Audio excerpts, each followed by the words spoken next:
feel like your Italian sounds a little too textbook? Like you know the grammar, you study the vocab, but native speakers still throw phrases at you that leave you totally blank?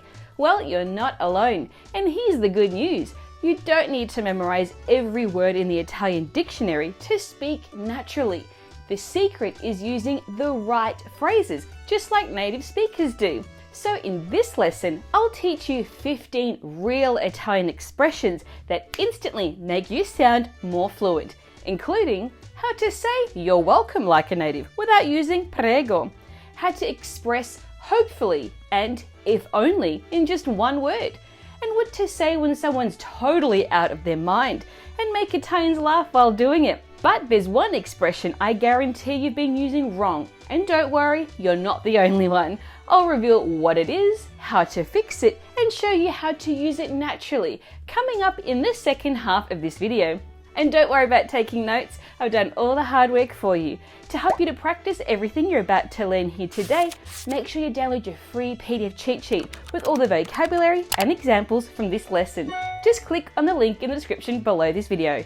Pronti? Ready? Iniziamo! Let's get started.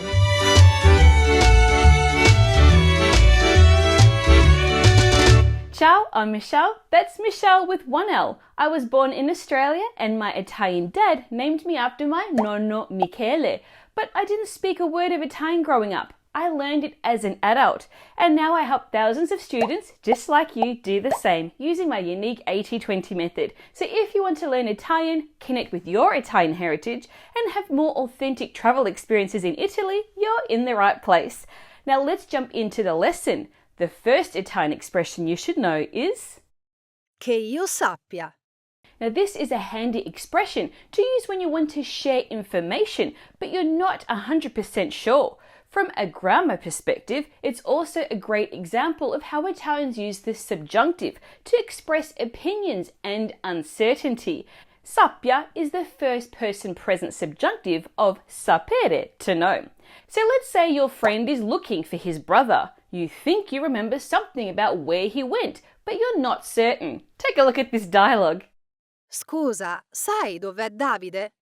Che io sappia, doveva andare in palestra. Excuse me, do you know where Davide is? As far as I know, he was supposed to go to the gym. To make it extra clear that you're just passing on what you heard, you can add almeno, at least, so it looks like this. Doveva andare in palestra, almeno che io sappia. He was supposed to go to the gym, at least as far as I know. Now this expression isn't just for answering questions. It also works great when asking someone for information, but without expecting absolute certainty.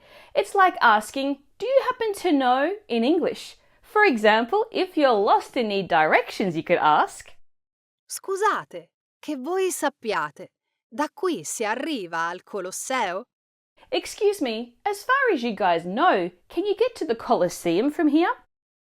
Or maybe nature is calling and you're desperately looking for the bathroom, in which case you can say, Scusa, che tu sappia, c'è un bagno nei paraggi? Excuse me, do you happen to know if there's a bathroom nearby? If you're speaking formally, you just switch the third person singular, the formal you in Italian. Take a look at this example.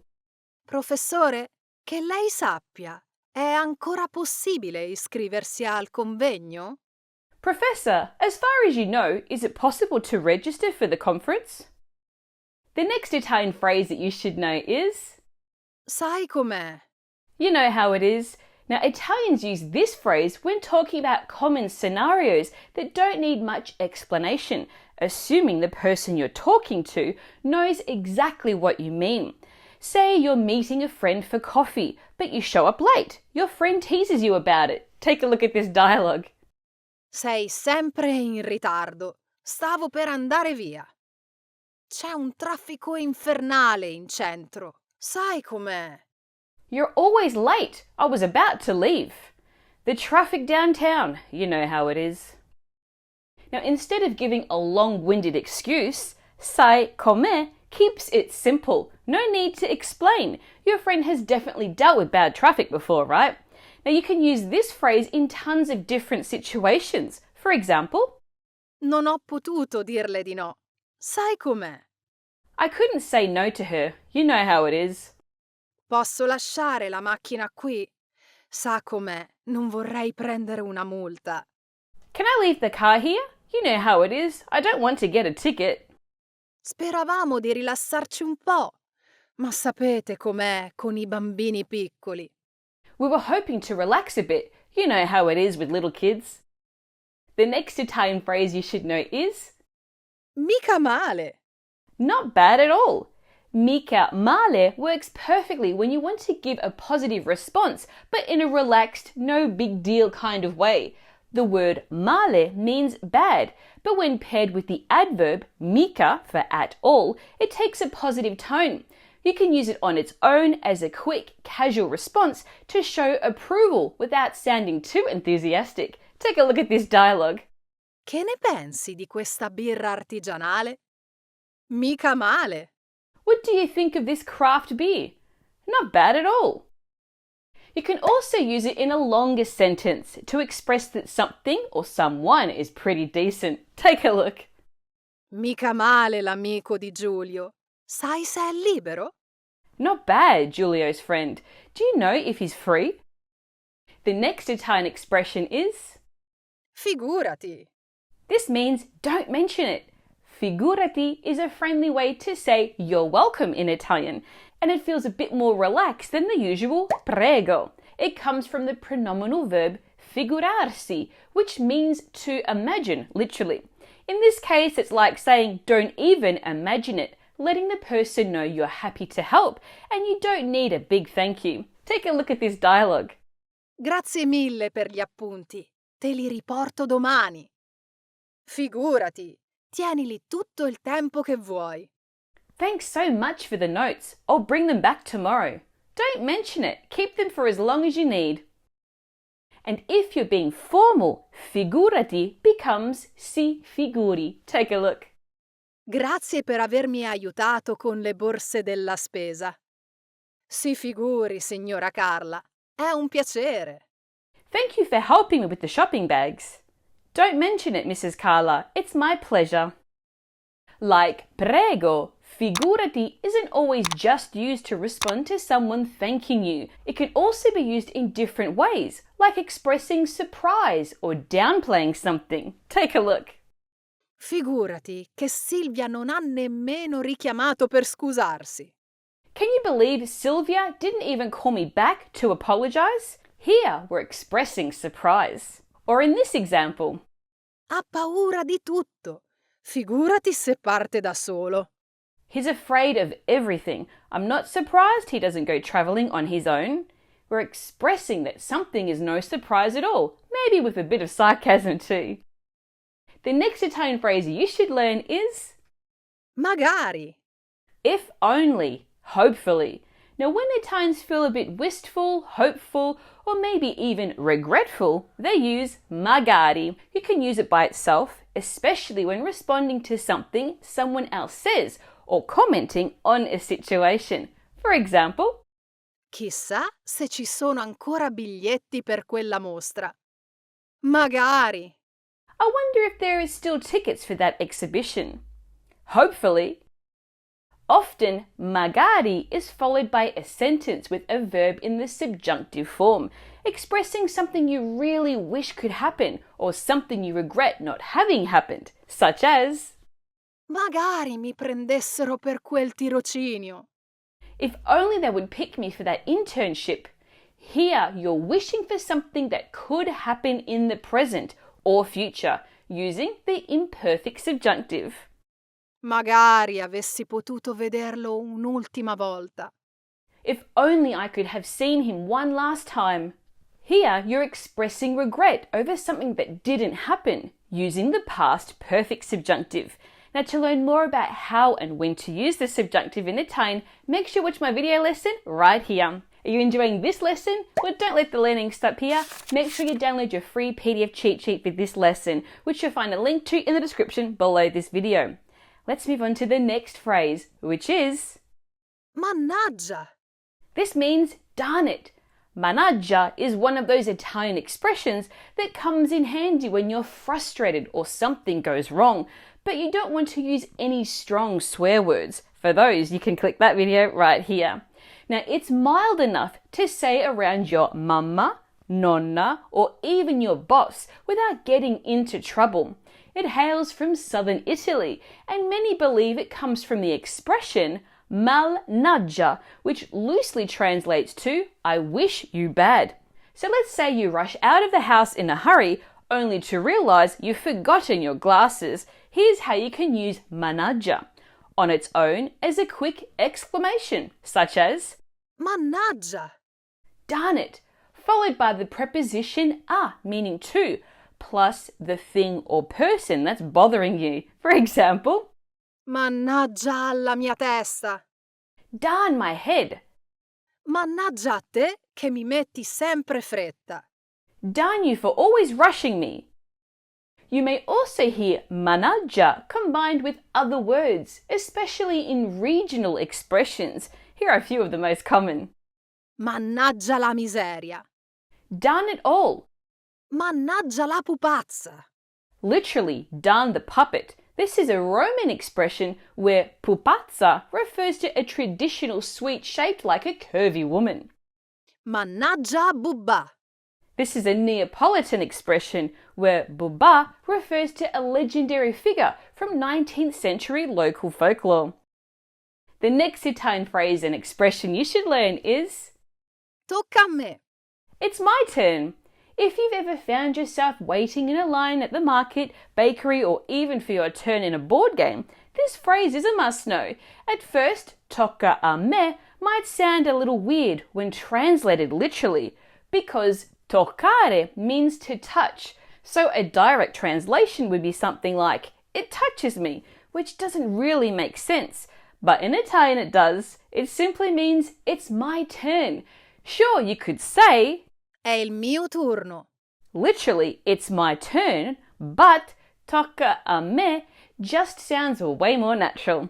So imagine you're at a crowded fruit stand and the vendor is trying to figure out who's next in line. Take a look at this dialogue. A chi tocca? Tocca a me! Vorrei un cestino di fragole, per favore. Whose turn is it? It's my turn. I'd like a punnet of strawberries, please. Notice how the phrase tocca a me uses an indirect object pronoun to show who's up next, so you could easily switch it up and say, Tocca a me! it's my turn, Tocca a loro! it's their turn, and so on. If you tweak the phrase a bit by placing the indirect object pronoun at the front, as in mi tocca, it means something different, like I have to, usually referring to something you'd rather not do. For example, Mi tocca studiare tutto il fine settimana se voglio superare quel maledetto esame. I have to study all weekend if I want to pass that darn exam. Now, to learn how and when to use all Italian pronouns, make sure to watch my video lesson right here. The next Italian phrase and expression you should know is Non ci piove. this means there's no doubt about it, or that's for sure. Non ci piove literally translates to it doesn't rain there or here, which might sound like a weather report, but this expression has nothing to do with the weather. Instead, it's a fun and expressive way to say there's no doubt about it, or that's for sure. It comes from the verb piovere, to rain, and the pronoun particle ci, meaning there. And the idea is that something is so solid that no doubt can rain on it. For example, Agli italiani piace mangiare. Su questo non ci piove. Italians love to eat. There's no doubt about that. Luca ha tantissimi difetti. Su questo non ci piove. Ma ha un cuore d'oro. Luca has got a ton of flaws. There's no doubt about it. But he has a heart of gold. The next Italian phrase and expression you should know is Cosa c'entra? Che c'entra? this means what are you talking about, or what does that have to do with it? This phrase is incredibly useful to challenge an assumption or point out that something doesn't quite belong in the conversation or doesn't make sense in the context. It comes from the pronominal verb entrarci, which means to have to do with. Normally it would be Cosa ci entra? or, Che ci entra? but in everyday speech, the I drops, making it sound smoother as C'entra. Now also, cosa and che can be used interchangeably, since they both mean thing or what. Take a look at this dialogue. Perché difendi sempre Roberto? Dì la verità, ti piace. Che c'entra? Penso solo che abbia ragione. Why do you always defend Roberto? Is it because you like him? What does that have to do with it? I just think he's right. Now, to learn more about how and when to use pronominal verbs in Italian, make sure you watch my video lesson right here. The next Italian phrase and expression you should know is Senti. This means look or listen. Now, senti is a very common filler word in Italian, generally used at the beginning of a sentence to grab the listener's attention. It's the second person singular form of the verb sentire, which means to hear, but it can also refer to all senses except sight. Now, depending on the context, senti can have different nuances, and if you're talking to a group, it can easily switch to sentite for the plural form. Often it's just a casual way to start a conversation or ask about plans, like Senti, che facciamo questo fine settimana? Listen, what are we doing this weekend? It can also be used to set the tone when you need to bring up a serious topic. For instance, Senti, dobbiamo parlare di quello che è successo. listen, we need to talk about what happened. Sometimes it can be used to signal you're about to be a little firm, like when you need to scold someone. For example, Sentite, adesso mi avete proprio stufato. listen, now you've really annoyed me. Are you enjoying this lesson? Don't let the learning stop here. Make sure you download your free PDF cheat sheet, which includes all the examples and phrases that you've learned here today. Just click on the link in the description below this video. Moving on to the next phrase, which is Hai voglia a... This means good luck with. Now, Italians use this expression when they want to suggest that something is pointless or that someone is wasting their time trying to do or say something. It carries a bit of sarcasm or realism depending on the situation. Now, from a grammar point of view, this is the second person singular present tense of Avere voglia. which means to feel like, as in, I feel like doing this. But when it's followed by the preposition a, this verb takes on a different meaning, suggesting that what someone is trying to do is probably going to fail or isn't worth the effort. Take a look at this dialogue. Voglio mettere da parte un po' di soldi per comprare una Vuitton. Costa un occhio della testa. Hai voglia a risparmiare. I want to save up some money to buy a Vuitton. It costs an arm and a leg. Good luck saving up. The next Italian phrase and expression is A posto così. This means that's it or I'm good. Now here's a classic Italian expression that's very useful in everyday situations when you want to say that you're happy with what you have and that there's no more needed. You'll often use it in a restaurant or shop, letting the server know that you don't need anything else. Take a look at this dialogue. Ecco le mele, signor Bianchi. Desidera altro? No, a posto così. Grazie. Here are the apples, Mr. Bianchi. Would you like anything else? No, that's fine like this, thank you. You might also hear it as a question when the server wants to confirm that everything is okay. Take a look at this dialogue. Allora, una carbonara, una amatriciana e il rosso della casa. A posto così? Sì, grazie. So, one carbonara, one amatriciana, and one house red. Is that everything? Yes, thanks. Attenzione! It's spelled a posto, two separate words, and not a posto with two P's, which is actually the past participle of the verb Apporre. to put or to place, and is used in other contexts. The next Italian phrase and expression you should know is Mi raccomando. This means make sure or be sure. Mi raccomando is one of those quintessentially Italian expressions that doesn't have a perfect translation in English, but is incredibly useful to be fluent in Italian. Saying it is like giving a little nudge to someone to make sure that they don't forget something important. Take a look at this dialogue. Passo al supermercato prima di tornare a casa. Mi raccomando, ricordati di comprare le uova. I'm going to the supermarket before heading home. Make sure you buy the eggs. You can use mi raccomando at the beginning or at the end of the sentence, and it's always followed by a verb in the imperative form. The cool thing about this phrase is that it doesn't change whether you're speaking to one person or a group of people. It's the same for everyone. Take a look at this example. Mi raccomando, chiamami domani. Make sure you call me tomorrow. Non fate tardi, mi raccomando. Make sure you're not late. To learn more about how and when to use the imperative form in Italian, make sure you watch my video lesson right here. Okay, the next Italian phrase and expression you should learn is Sei fuori. This means you're crazy.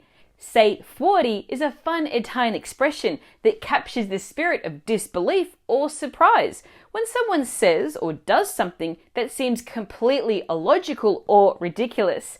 It literally translates to you're out, but when used in conversation in a colloquial sense, it means something like you're crazy or you've lost it. Now, it's a great way to react to something totally unexpected or out of the ordinary. Take a look at this dialogue. Ho deciso di vendere tutto e trasferirmi in Thailandia. Sei fuori. I've decided to sell everything and move to Thailand. You're out of your mind. Now, you can use it as a question to challenge someone's reasoning when you think it's totally nuts. For example, Penso che dovrei lasciare l'università. Sei fuori? I think I should drop out of school. Are you out of your mind? You might also hear the phrase, Sei fuori come un balcone. literally, you're out like a balcony, especially among younger Italians. This is just a colourful way to emphasize how crazy or ridiculous something sounds. Take a look at this example. Domani vado a lanciarmi con il paracadute. Tu sei fuori come un balcone. Tomorrow I'm going skydiving. You're totally crazy. The next Italian phrase you should know is Ci sei o ci fai? This means, are you for real or what? Another fun Italian expression for teasing someone about their questionable decisions or behaviour is ci sei or ci fai. Now, this is a rhetorical question that plays on the verbs essere and fare, along with the particle ci. Essentially, you're asking if someone's being genuine or if they're just putting on an act. Attenzione! Be careful with this one. This expression is often used with a playful tone, but it can come across a bit harsh, especially if you're frustrated or annoyed with someone's actions, so use it with caution. You don't want to accidentally offend someone when you just mean to joke around. Take a look at this example. Pensavi davvero di poter correre una maratona senza allenarti? Ma ci sei o ci fai? Did you really think you could run a marathon without training? Are you for real or are you just messing with me? Now, to continue your learning and to help you practice everything you've learned here today, make sure you download your free PDF cheat sheet for this lesson, which you'll find a link to in the description below this video. If you enjoyed this lesson, then you'll love Intrepid Italian, my series of online self-paced video courses that break down everything you need to know about Italian using my unique 80-20 method. More details in the description below. And if you enjoyed this lesson, make sure you take my free Italian level test right here. Plus, if you want to test your vocabulary of advanced Italian, if you know these 15 words, your Italian is amazing. To do that, watch this video right here. In the meantime, hit that like button, subscribe to my channel, and turn on those notifications so you get an alert when I post more lessons like this one. Until next time, un abbraccio. Ciao!